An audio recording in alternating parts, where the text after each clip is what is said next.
কারণে রোডে গাড়ি চলে অনেক সমস্যা।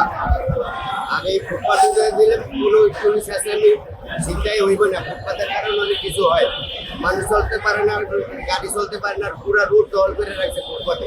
আমরা চাই ফুটপাতে এনে থাকুক না। আর এটা একটা আন্তর্জাতিক রেল স্টেশন, এখানে মানুষ আসা যাওয়া করে। ফুটপাত থাকার কারণে মানুষ আসা যাওয়া করতে পারে না, এবং এইগুলা চুরি চিন্তায় সব ধরনের রাহাজানি হয় ফুটপাতের কারণে।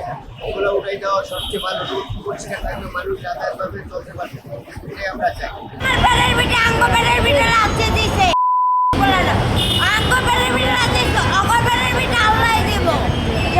সিটি কমিশন করতে পেরে আমাদের টাকাটা নেয়, প্রতি সপ্তাহে 30-60 টাকা করে নেয়, 70 টাকা করে নেয় প্রতি সপ্তাহে।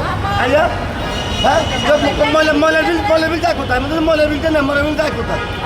ময়লার বিলের লোক কার দায়িত্বে থাকে? সিটি কমিশন দায়িত্ব তো থাকে। কাউকে টাকা দেওয়া লাগে 60 টাকা, সিটি কমিশন সপ্তাহে 60 টাকা করে নেয় প্রতি সপ্তাহে, নেয় প্রতি সপ্তাহে বৃহস্পতিবার 60 টাকা। এটাই আমরা বলতে হবে না, আমরা কী করবো?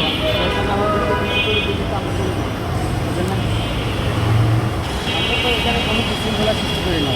চেয়ার টেবিলও দিনে দাঁড়াই চলে, মানুষ দাঁড়াই আমরা যাবো, আমাদের পুঁজি নাই ভাই। আমরা এই ফুটপাত ছাড়া আমরা মার্কেটে দোকান দেওয়ার কোনো ক্ষমতা নাই। অল্প পুঁজি মাহাজনের বাকি দিকে আই না ব্যবসা করতে আসে, আবার ব্যবসা কিনে করে ব্যবসা দিয়ে দেয়। আমার এই ব্যবসা দিয়ে সংসার চলে। মাহাজনের কাছে কিছু পয়সা দিচ্ছি আর কিছু বাকি দিকে আই না ব্যবসা চালাইতে আছি। লাভটা আমরা খাই, আসলটা মাহাজনের দিয়ে। ক্ষতিগ্রস্ত হয়, মালগুলা নিয়ে পিছিয়ে বানাইতে এগুলো সব ক্ষতিগ্রস্ত হয়। তারপরও আমরা কষ্ট স্বীকার করে, আমাদের ক্ষতি হয়, তারপরে কষ্ট স্বীকার করে আবার নতুনভাবে নিয়ে আসি। কী করবো? পেট চালাইতে পেটের জন্য এখানে না এই গোষ্ঠী এই জন্য। তারপরে আমরা বেজান না, আমাদের কোনো অভিযান আসছে আমাদের যদি ভালো ইয়ে থাকতো তাহলে আমরা ভালো পজিশনে যেতাম। পেট আছে, পোলাপান আছে, এই জন্য খরচ আছে, যার জন্য বসতে হয়।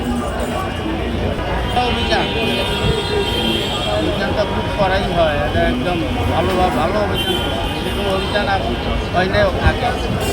অভিযান যখন হয় তখন আমরা সরে যাই, যখন অভিযান শেষ হয় তখন আমরা ঠিকই আবার আসতে হয়, ব্যাকতে আসতে হয় এই জন্য।